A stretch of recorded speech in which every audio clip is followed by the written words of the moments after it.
Yeah, hi guys. It gives me great pleasure to introduce you guys to another new band for me. Anyway, it is Brien Allen from the band Bridges Ablaze. Welcome, Brian. Hi, thank you so much for having me. Absolutely my pleasure. As I said before we started recording, thank you to Jamie who is your person on the other end of promotions and such, for referring me to you guys. I'm really enjoying your music. And for anyone that just wants to listen to them straight away, go do that because it's really good.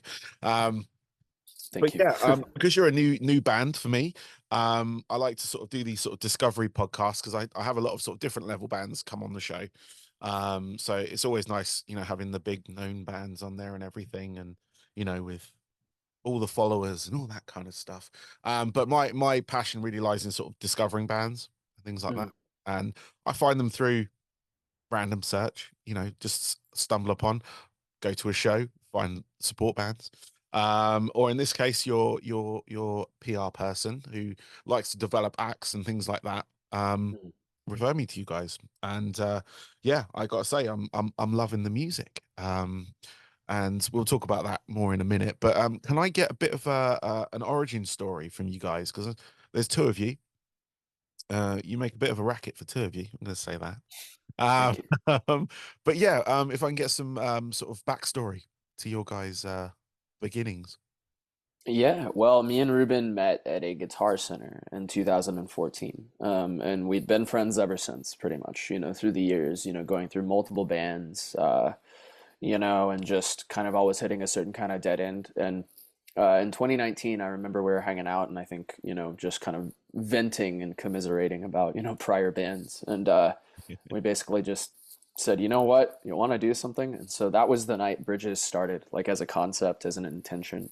Yeah. And then, the following months after that, it was just going from there, it kind of, to be honest, an experiment. Okay. Um, yeah, an experiment because we'd never really done like fronting before. We had only really ever been lead guitar players, backing vocalists or Yeah. something. Yeah. We'd never really been like front and center, and so we figured we'd try it together and just see how it sounded. Cool. Cool. And you guys have been around for how long now? As Bridges since 2019. That fall, it was I think September of 2019, where we recorded The Kill, Yep. um, down in San Antonio, Texas, and that was the start of it. Nice, excellent. I mean, it's I was gonna say the first track that I found, like your earliest track, was the cover of that 30 Seconds to Mars track, The Kill. Mm, You can go listen to. It's good, it's a good cover. Enjoyed it. But you've got five other tracks, original tracks you've got out mhm. as well, which I'll go through the list here actually, if it's all right. You just released Numb.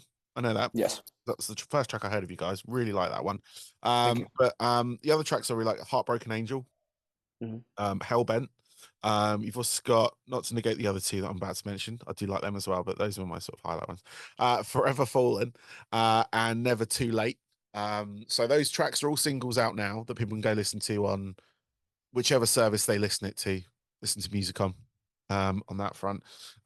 So what the with the sort of like music you've got out there at the moment, what is the general plan? Because there's a lot of bands that go out, they release singles, without the intention of releasing like an extended player, like an EP, Mhm. or even a full album.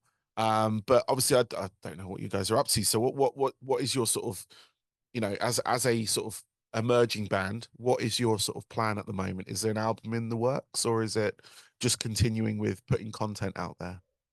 Well, we have quite a few more songs still ready to go, and we'll probably release them in a similar fashion. But at a certain point, we'll probably make physical pressings, and that will be the album pretty much containing all the singles. So it's just kind of I guess you could say, a smeared release, but it's ultimately going to be an album. Oh, where do your sort of like inspirations lie with it? Because there's a lot of elements in these songs that you kind of mix together. You've got your sort of rock, your metal sort of sounding, big sort of big riffs and big breakdowns and stuff like that. But you've also got some electronic elements, more mellow elements and stuff like that. But where are your sort of like, you said you're in various bands beforehand, but what sort of bands did you sort of well, which bands inspire you to sort of give it the term? Oh, wow. God, yeah. I mean, I guess I'm drawing ultimately on maybe a decade and a half of just experiences with and encounters with all different kinds of music, not just limited to rock, I mean, things like God, there's a lot of really cool electronic music out that's inspired me recently, like Seven Lions. And then you have people like Hans Zimmer doing movie scores, John Williams, Howard Shore. And then, you have jazz, blues, just all kinds of stuff that I'm a big fan of. And then you have all the various reinventions and incarnations of rock, over the years, and how it's changed. And so I'd say a lot of that really inspires us, me and Ruben both. And but I'd say, 80s bands like Van Halen, the Okay. Scorpions, Yep. Metallica, Kill Switch Engage, 2000s bands, Escape the Fate, Atreyu, Falling into Verse, and then a lot of the new stuff too. You have like Intervals, you have Pliny, you have Polyphia, you have these really interesting modern acts, Tesseract, North Lane era. Yep. So all of it just kind of punk, thrash, deathcore, all of it kind of mixing in various little small ways, Yeah. right?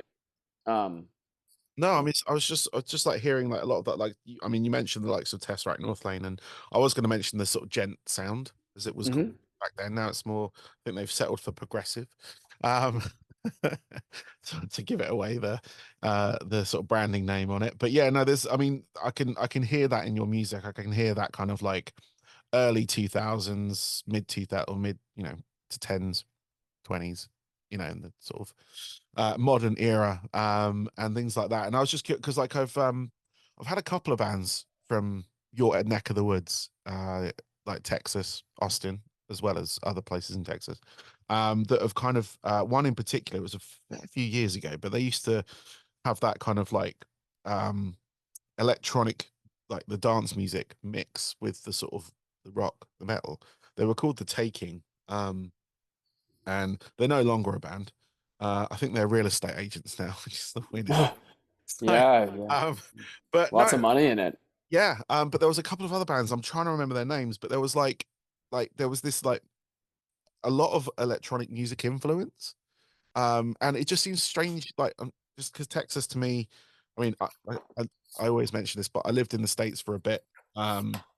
As my listeners will know. And I just like I want to know where that kind of electronic element comes from. Like in Texas, where does that element hit you? Where do you find that?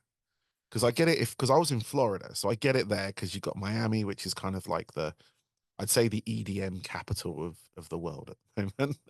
I um, guess, but I just like God, where do you discover that? What bands did you find that element from? Or I don't know if it's really been any local acts that have inspired, okay, it's been, I guess, global stuff. Like Asking Alexandria, for example, yeah, yes, bands like that yep, really, really made me fall in love with the EDM sound. And then when I heard it years later, but just as EDM songs with like maybe a dubstep breakdown, and there's a lot of variety in it now, like a dubstep breakdown is a way to kind of like really change it up in the middle of an otherwise really melodic song. I'd hear songs like that and I would be very open to it because of bands like Asking Alexandria from, years ago. Um, but yeah, I'd say it's been mostly the global scene and stuff like that. But I will say, if you want to hear electronic music, just go down to Sixth Street, like downtown, where all the bars are, on a Friday, Saturday, and sometimes you'll hear like live dudes doing like blues, yeah, or top 40 covers. But a lot of the time, it's just DJs doing like EDM. yeah. I mean that's really cool because that was an element that I missed when I was living over in the States. It was like I knew Miami was a hub because it's a party city, if you will, or it has that reputation on that front. But obviously being from England, and I'm in England now, and we've got obviously we had lots of big nightclubs, big dance acts that have kind of gone through and made a name for themselves. The Prodigy, Chemical Brothers, Underworld, bands like that that have kind of made it. They've released music worldwide and toured and everything over in the States and whatnot. So it was just sort of I missed that element when I was there, and I was just curious because spoken to a couple of bands in Texas that have that thing. But if it's just like stuff that is just creeping in, like in the streets and stuff like that, DJs and stuff, that's really cool. Because that's what a DJ should be. It should be that moment of discovery, and it's what I love to be. If people are walking into my club, and they're listening to music and they've never heard it before, and they're like, "Oh my God, this is," and then they go off and do something with that, and that's amazing. From a DJ Yeah. anyway. Yeah, I'd say I've had enough encounters with it just throughout many avenues of life, and it's Yeah. just kind of led to a level of appreciation where me and Ruben will program some electronics ourselves, and or we'll encourage our producer to take our ideas and Yeah. add his own input too. But either way, the three of us, we like that stuff, and Nice. so a lot of our stuff will have elements here and there of Yeah. that. Yeah, that's cool. That's cool. I like that. So what with it when it comes to, I don't know if you guys playing any live shows or anything, you got anything coming up or anything along those lines, but with the two of you, what sort of setup do you have, or is it something that's more studio based? Oh, we have live musicians. They're learning the set right now. We're basically, getting our boys up to speed on the songs, but and there will be shows later this year. We don't have any booked yet, Okay. but Cool. No, yeah, I mean that's cool. I was just curious because like I know there are acts out there, two-man acts, if you will. You've got like 21 Pilots and yeah, um that's all I can think of right now. When it comes to the big ones, oh, there's one here called Royal Blood. There's a group here called Royal Blood who are doing quite well, and that's just two guys doing that. And then you get bands like Muse that have only got three, stuff like that. So, Mhm. no, I was just curious how your guys' stuff was going to translate and how you kind of, obviously if you've got a live band, that makes more sense. You've got Yeah, other musicians, because I've met other like bands that have those sort of that like synthwave element or the rock elements, but there's only two of them on stage, but they've got like a laptop with tracks on them basically playing out, and they're playing the guitars and singing over them and all that kind of stuff. But I didn't know if that was the sort of thing you guys were going to go for when it came to that sort of thing. But if you're going for the full live experience, then kudos. yeah. That's definitely what we're going for. We're probably gonna have, I mean, for sure, a drummer and a bass player. Probably gonna have another guitar player as well. So there will be me, Ruben, and a third guitar player on stage. Okay, So cool. yeah, because there's a lot of complex guitars, layers. So. Yeah, I was going to say there's a lot to your music. I was sort of listening to it and I was like, this is more than two people. Yep. Has to be two people. But yeah, no, I mean it's fantastic. I mean, anyone, like I said, I'm gonna say it again, people go listen to their music, go listen to Numb. That's such a good song. Thank Um you.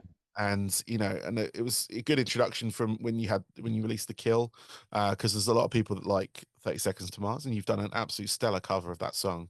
It's a big choice as well. Not gonna lie, that song it's a big song. Um It is. when I've played it at like I said, DJ rock clubs and stuff, and I'll play it there because it's a big sing along one, and it's hard, even to sing along with it. It's hard, but you guys seem to nail it, so that's all good. Um, so with the sort of with your sort of live plans, I know you haven't got anything booked, but when were you sort of hoping to get that off the ground? You said obviously later this year. Were you talking sort of like summer, or are you talking late summer?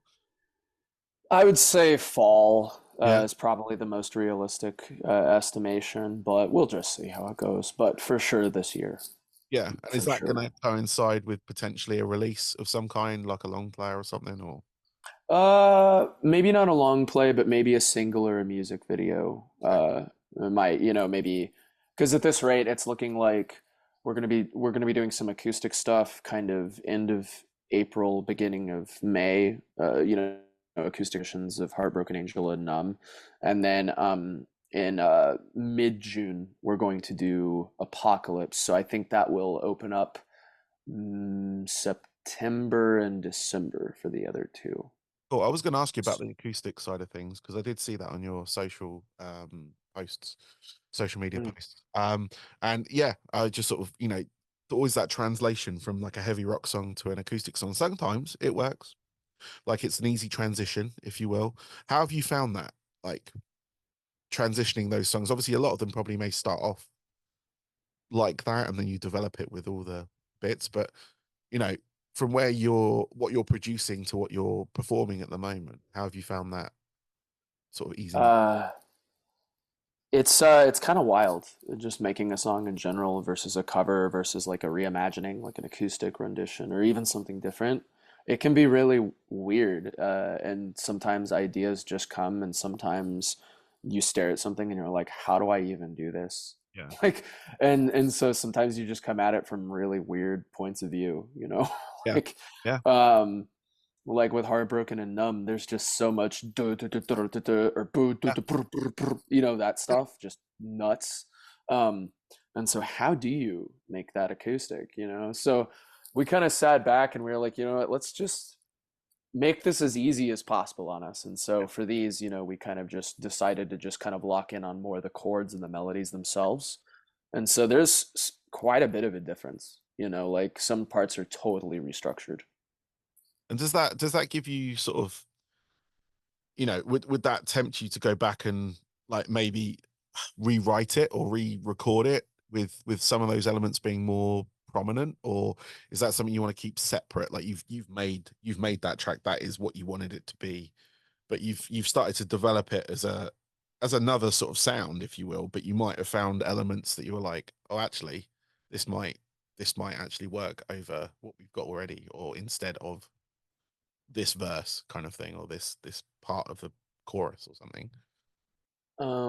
I mean, the idea of re-recording songs has crossed my mind, but kind of more in the sense of if we did it, it would be either like a reimagining or like an acoustic version. And if we did re-record it again, maybe it would be like a 10-year anniversary re-recording or Oh, okay. something, maybe with like some adjustments. Because you know, like Tool recently for 2022 put out Opiate Squared, which was a re-recording of like one of their oldest songs from I believe 1992. Yeah. Um, and it's mostly the same, but it has like an extended intro, and it's just 30 years of production technology. And I think the tuning is also maybe, I don't think it's drop D No. anymore. They might have gone lower. So, Yeah.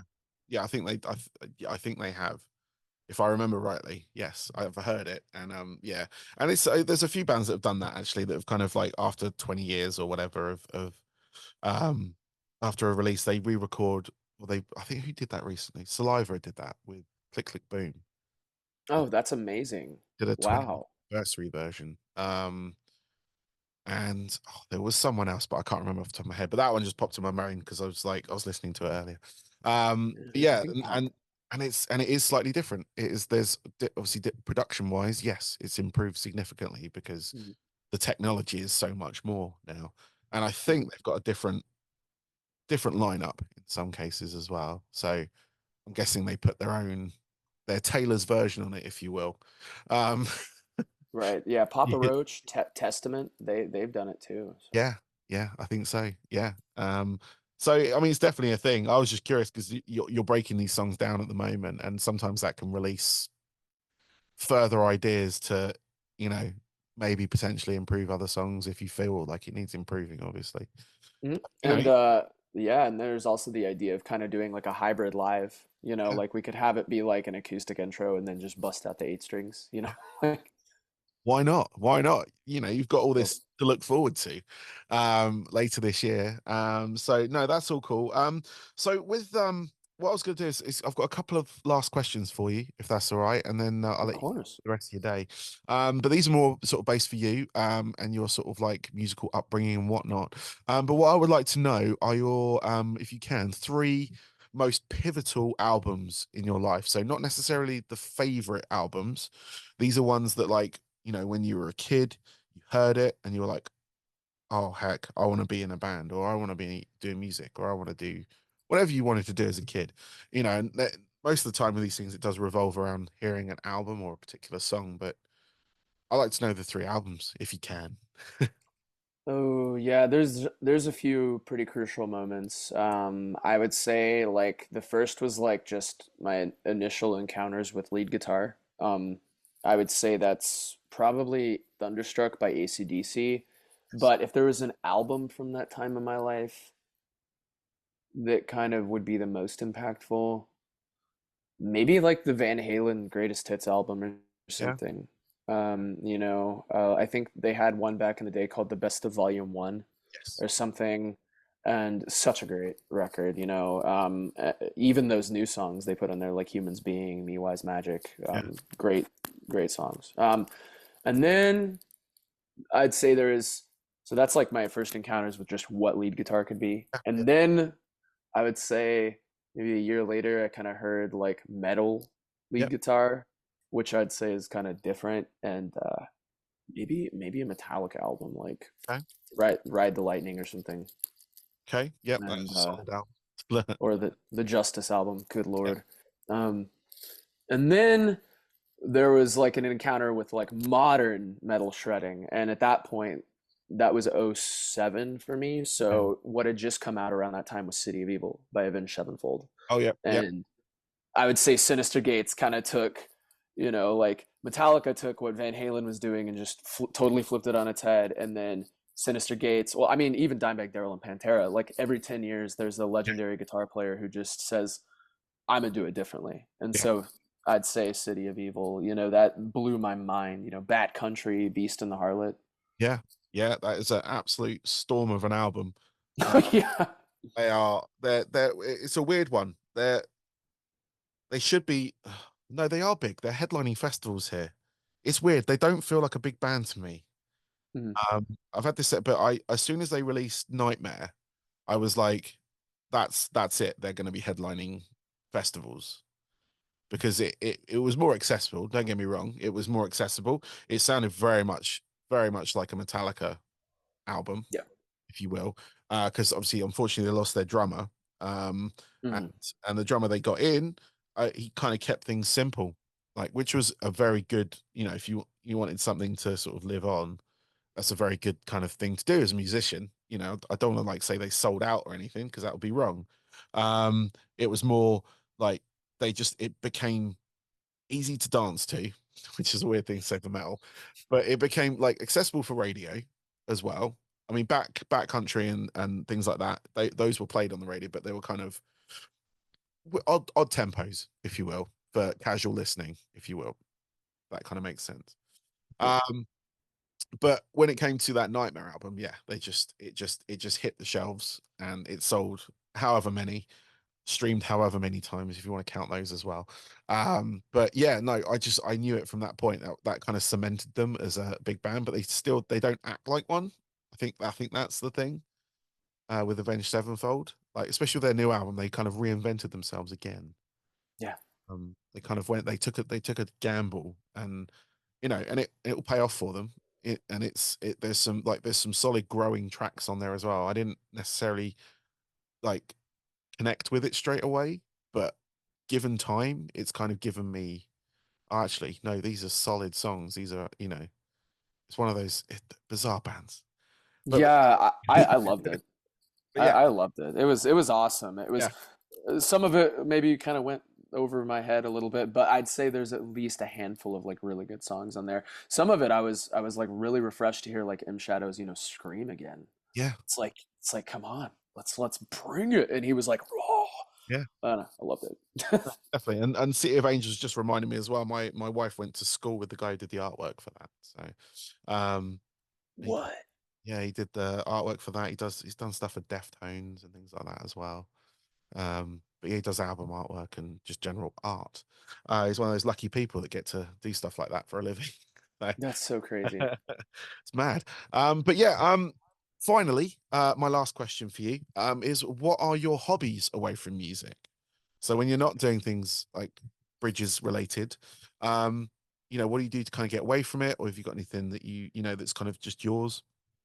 God, I'd say these days more than ever, away time is in a very total sense. Like I tend to be like a put the phone down off the grid type guy, like which could range, from uh it typically just some form of an adventure with somebody I love, like be it my partner at the time, currently single, but or a friend, it doesn't matter, just somebody close to me, and just do something, basically go camping, go hiking, that's one of my favorite things.